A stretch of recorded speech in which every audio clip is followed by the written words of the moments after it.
Hi everybody, Dan Illman taking a look at the graded stakes race at Saratoga on Sunday. It's the Grade 3 Troy going 5.5 furlongs on the turf, and DRF Bets members are encouraged to play in the Weekend Warrior Bonus Series. Bet $25 on one horse to win in race number 1 at Saratoga and or Del Mar each Saturday and Sunday. Get a $10 bonus, win or lose. You can accrue up to 180 bonus points throughout the meet. Let's take a look at this field of turf sprinters, and you've got one of the better turf sprinters in the entire country in the number 3 Disco Partner, who's 8-5 on the morning line. Disco Partner won the Troy back in 2016. He is a late runner, however, like the number 2 Holding Gold, a very talented turf sprinter, and as we'll talk about in a little bit, they might be at the mercy of a slow pace up front. Let's take the field in post position order, beginning with the number 1 Square Shooter, a Keeneland grad, and one of 2 horses in the field trained by Jeremiah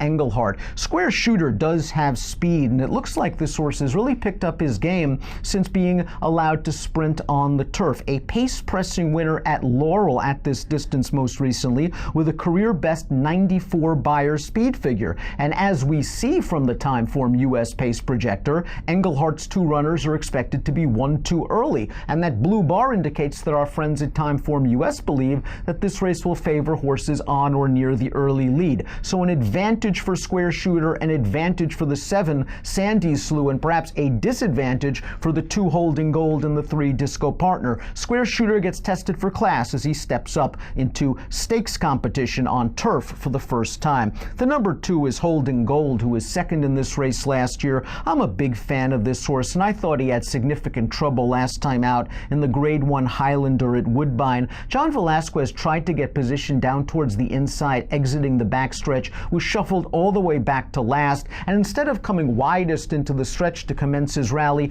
John stayed in, and he had to kind of weave his way through traffic and to alter course down towards the inside very late, and it looked like Holding Gold had a little bit of run. Even with the trouble, he finished ahead of the decent Imprimis, who came back to win with a 99 Beyer speed figure at Monmouth in the Wolf Hill Stakes. Holding Gold, though, his running style might work against him, but he's a horse with a good amount of ability, a strong closing kick, and if the pace is a little bit faster than expected, you can expect a good, solid, usual race from Holding Gold. Let's get to Disco Partner, 3rd in the Breeders' Cup Turf Sprint last year, 5 furlongs, just a little bit short. He came back off the layoff, began his 6-year-old campaign with a repeat victory in the Grade 2 Jaipur. He blitzed 6 furlongs in 106-3, rallying from off the pace.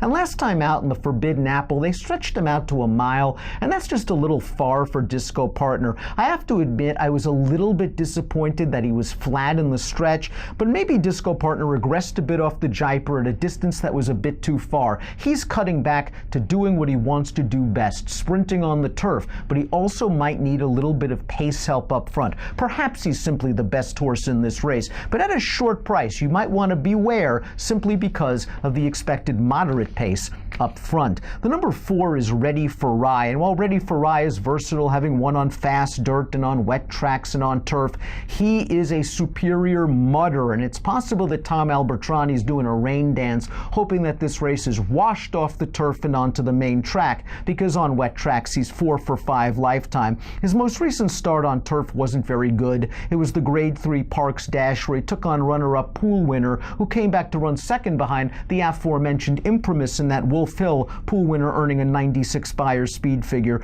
Ready for Rye is kind of a WYSIWYG horse. What you see is what you get. He's going to earn Beyer speed figures in the low to mid 90s, and he has a good amount of tactical speed. He can be close to the moderate pace. I'm just not sure what sort of form he's in right now. Upgrade, obviously, if the race is washed off of the turf and onto the dirt. The number 5 Tombolayne goes out for trainer Robertino Diodoro, and we have a positive formulator fact for this barn. Over the past 5 years, with older last out winners making their second start off the claim on turf, 25% winners and a $3 return on investment. Now, this horse has been all over the world with some great trainers, Dermot Weld and Chad Brown and Catherine Day Phillips and Brad Cox, and he's now with the Quality Diodoro barn. He was a winner last time out, going 6 furlongs at Belmont in pace-pressing fashion, but I just didn't think the pace was very fast. It was color-coded blue on the Timeform US pace ratings, and Tombolayne was all out to hold off next out winner White Flag. He's just not seemed like a graded stakes kind of horse, but he could take advantage of a moderate pace situation. He can be close if the pace is slow.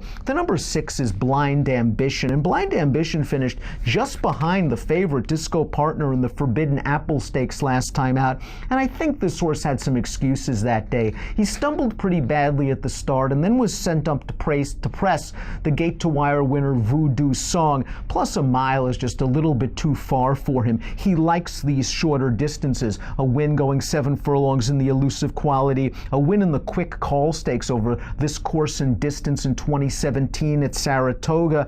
The blinkers come off. I think this horse still has enough speed to be close if the pace is slow. You've got Pletcher, Castellano. I'll throw the Forbidden Apple out. The Jaipur, he was kind of close to the pace. I think Blind Ambition can run pretty well in this spot, going 5.5 furlongs at a decent price over a course that he adores. Sandy Slew is the number 7, and Sandy Slew is going to be close to the pace because he has been reinvented since being claimed for $40,000 at this Saratoga meet last year by Engelhardt. He has won 3 out of his last 4 races, all 3 of those races coming in New York, and his style is go to the front. And I think if the one doesn't go, this horse might be able to make the lead, and perhaps the rejuvenated 8-year-old can go all the way. Jose Ortiz got the bat out of the gate last time out in a 62.5 optional claimer, and Sandy Slew ran one of the best races of his career, a 99 buyer. He's a horse you certainly have to considering the pace situation. Completing the field is the number 8, Eastwood. And Eastwood, this is going to be the second time in his career